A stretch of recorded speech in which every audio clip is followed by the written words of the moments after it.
Oasis കമ്പനിയുടെ brand അംബാസഡറായിട്ട് MP Rajesh പ്രവർത്തിക്കുകയാണ്. Oasis കമ്പനിക്ക് വേണ്ടിയിട്ടാണ് ഇപ്പോൾ മന്ത്രി പ്രവർത്തിച്ചുകൊണ്ടിരിക്കുന്നത്. അത് വളരെ ദൗർഭാഗ്യകരമാണ്. ഈ ഒയാസിസ് കമ്പനി ഡൽഹി മദ്യ അഴിമതിയുമായി ബന്ധപ്പെട്ടുള്ള കമ്പനിയാണ്. BJP നേതാവുമായി ബന്ധമുള്ള കമ്പനിയാണ്. NDAയുടെ ഭരണത്തിൽ MLA ആയിരുന്ന ഒരാളുടെ കമ്പനിയാണ് ഈ ഒയാസിസ് കമ്പനി. അതുകൊണ്ട് തന്നെ ഈ കമ്പനി എന്ന് പറയുന്നത് BJP CPM ബാന്ധവത്തിന്റെ തെളിവ് കൂടിയാണ്. പുതുശ്ശേരി പഞ്ചായത്തിന് മുൻപിൽ കോൺഗ്രസിന്റെ ഉപരോധ സമരമാണ് കാണുന്നത്. ഒയാസിസ് കമ്പനിക്ക് വെള്ളം നൽകാൻ, കെട്ടിട നിർമ്മാണത്തിന് വെള്ളം നൽകാനുള്ള തീരുമാനത്തിന് എതിരെയാണ് ഈ സമരം നടക്കുന്നത്. ഈ പൂർണ്ണമായി പഞ്ചായത്ത് ഓഫീസിന്റെ പ്രവർത്തനം സ്തംഭിപ്പിക്കുന്ന വിധമുള്ള ഒരു സമരമാണ്. ഇപ്പോൾ സന്ദീപ് വാര്യർ നമ്മോടൊപ്പം ചേരുന്നുണ്ട്. ഇപ്പൊ ഈ പഞ്ചായത്തിന് പുറത്തുള്ള ഒരു പഞ്ചായത്തിന് മദ്യനിർമ്മാണശാലയ്ക്കാണ് വെള്ളം കൊടുക്കാൻ തീരുമാനിച്ചിട്ടുള്ളത്. ഈ കോൺഗ്രസിന്റെ സമരം ശക്തമായി തന്നെ പോകും. തീർച്ചയായിട്ടും വളരെ വിചിത്രമായിട്ടുള്ള ചില രീതികളാണ് നടക്കുന്നത്.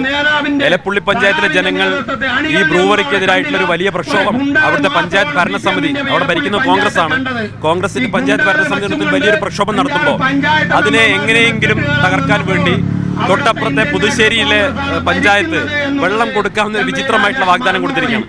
നിങ്ങൾക്കറിയാം, ഈ പുതുശ്ശേരി പഞ്ചായത്താണെങ്കിലും എലപ്പുള്ളിയാണെങ്കിലും ഈ പ്രദേശമൊക്കെ എന്ന് പറഞ്ഞാൽ നല്ല മഴക്കാലത്ത് പോലും കുടിവെള്ളം കിട്ടാക്കനിയായിട്ടുള്ള പ്രദേശമാണ്.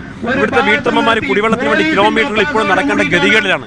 ആ ഒരു പ്രദേശത്താണ് ഇതുപോലെ കുടിവെള്ളം ദുരുപയോഗിച്ചുകൊണ്ട് ജലചൂഷണത്തിന് പുതുശ്ശേരി പഞ്ചായത്ത് തന്നെ മുൻകൈയെടുക്കുകയാണ്. സാധാരണഗതിയിൽ പഞ്ചായത്ത് ഭരണസമിതികൾ ഈ കുടിവെള്ള ചൂഷണത്തിന് എതിരായി നിലപാട് സ്വീകരിക്കേണ്ടവരാണ്. പക്ഷേ ഇവിടുത്തെ ഈ ജനങ്ങളെ മുഴുവൻ ഇപ്പൊ ഇലക്ഷൻ എന്തായാലും കുഴപ്പമില്ല, ഈ മദ്യ കമ്പനിക്ക്, ഒയാസിസ് എന്ന് പറയുന്ന മദ്യ കമ്പനിക്ക് അനുകൂലമായിട്ടുള്ള നിലപാട് സ്വീകരിക്കുക എന്ന് പറഞ്ഞാൽ തീർച്ചയായിട്ടും അത് ജനങ്ങളോടുള്ള വെല്ലുവിളിയാണ്. ഒയാസിസ് കമ്പനിയുടെ ബ്രാൻഡ് അംബാസഡറായിട്ട് MP രാജേഷ് പ്രവർത്തിക്കുകയാണ്.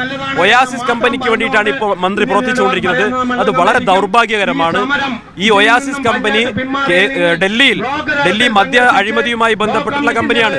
BJP നേതാവുമായി ബന്ധമുള്ള കമ്പനിയാണ്. NDAയുടെ ഭരണത്തിൽ MLA ആയിരുന്ന ഒരാളുടെ കമ്പനിയാണ് ഈ ഒയാസിസ് കമ്പനി. അതുകൊണ്ട് തന്നെ ഈ കമ്പനി എന്ന് പറയുന്നത് BJP CPM ബാന്ധവത്തിന്റെ തെളിവ് കൂടിയാണ്. ആ BJP CPM ബാന്ധവത്തിന്റെ ഭാഗമായിട്ടാണ് ഇങ്ങോട്ട് ഈ ഒയാസിസ് കമ്പനി വന്നിട്ടത്. രാജേഷ് പറയേണ്ടത്, ഈ ഒയാസിസ് കമ്പനി ഇവിടെ നടത്തണം എന്നുള്ളത് ഈ PM ശ്രീ പോലെ മോദിയുടെ നിർബന്ധത്തിന് വഴങ്ങിയിട്ടാണോ എന്നുള്ളതിന് മറുപടി പറയേണ്ടത് രാജേഷും പിണറായി വിജയനും ഒക്കെയാണ്. തീർച്ചയായിട്ടും ഇതിനെതിരായിട്ടുള്ള പോരാട്ടമായിട്ട് ഞങ്ങൾ മുന്നോട്ട് പോകും. ഒരു ഇഷ്ടിക പോലും മദ്യ കമ്പനിയുടേത് പാലക്കാട് ജില്ലയിൽ എവിടെയും വെക്കാൻ സമ്മതിക്കില്ല. അത് കോൺഗ്രസിന്റെ പ്രഖ്യാപനം. ഈ പുതുശ്ശേരി പഞ്ചായത്ത് CPM ആണ് ഭരിക്കുന്നത്. അവിടെ നിന്നാണ് കോരയാർ പുഴയിൽ നിന്ന് ഒയാസിസ് കമ്പനിയുടെ ഈ കെട്ടിട നിർമ്മാണത്തിന് വേണ്ടി വെള്ളം കൊണ്ടുപോകാൻ തീരുമാനിച്ചിട്ടുള്ളത്. ഈ സമീപത്തെ എലപ്പുള്ളി പഞ്ചായത്തിലാണ് ഈ ഒയാസിസ് കമ്പനി വരുന്നത്. അവിടെ കോൺഗ്രസ് ഭരിക്കുന്നു. അവിടെ ഈ കോൺഗ്രസ് ഭരണസമിതി ഈ ഹൈക്കോടതിയെ സമീപിക്കാനുള്ള ഒരു തീരുമാനത്തിലാണ് ഉള്ളത്.